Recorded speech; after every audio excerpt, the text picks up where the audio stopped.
1977, producer-director George Lucas created the Star Wars Trilogy and changed the way we looked at movies.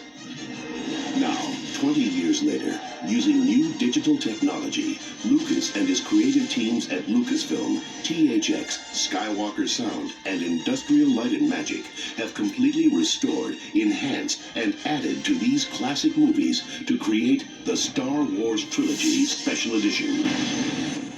For the trilogy's second installment, The Empire Strikes Back, Lucas supervised the addition of brand new footage, as well as an enhanced look for many of the film's key scenes and locations. Once I started to redo the first film, it became such a good experience that I said, well, gee, we should go back and finish the other two films too. I'm not afraid. You will be. One of the problems I had is one of the sequences with the Wampa ice monster. The monster that was developed originally didn't work, so I had to jettison that monster. I had Phil Tippett create a little tiny hand puppet, which we were able to use in 2 shots. It was just the head. And we just did it at the last minute to stick it in. But the rest of the sequence was sort of cut around the monster, where you hear it, but you don't see it. And there's a certain creative way of doing that. I mean, you can do it where you don't see the monster, and some people would say that's more artistic than actually showing it, but in this particular case, I really wanted to see the monster, and I felt it would add more tension to the scene and make it more interesting. So we were able to do that. I was able to go back, create a better version of the monster, and shoot the scene and all the cutaways to the monster and add them into the scene, which I think makes that ice scene make more sense than it did before.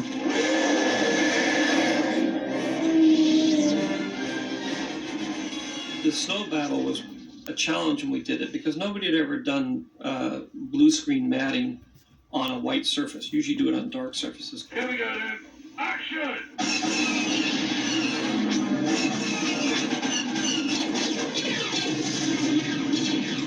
We used optical technology, of course, to do all that compositing.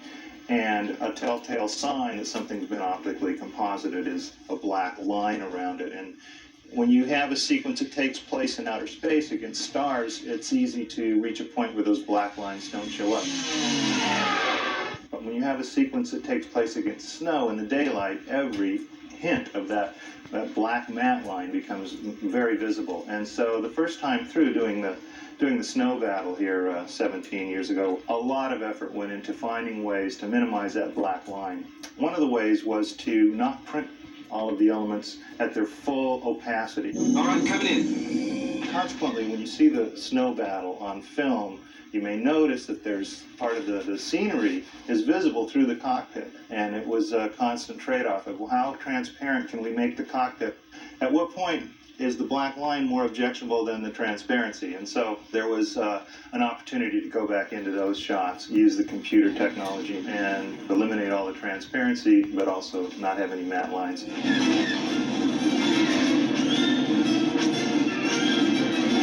The other issue was going into Cloud City. Cloud City was a very difficult thing to design and create originally as a floating city in the clouds.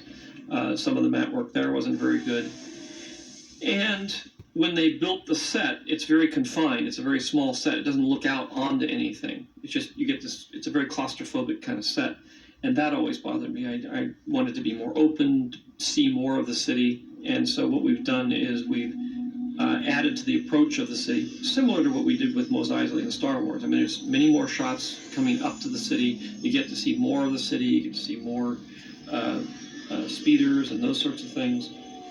And then at the same time, when they land and they start walking through the city, now they walk through and there's large windows. You can see out and see more of the city. And it opens it up and makes it much larger. Be able to pull back and see these grand visions of balconies and the city beyond and all that kind of stuff. To do that before was almost impossible. And now we can do it. We're doing it, we have moving shots. We have all kinds of things that you just weren't able to do before. It just was not possible up until a few years ago. My ally is the Force, and a powerful ally it is. Now, sit back and get ready to experience George Lucas's definitive vision vision of The Empire Strikes Back, the second installment in the Star Wars Trilogy Special Edition.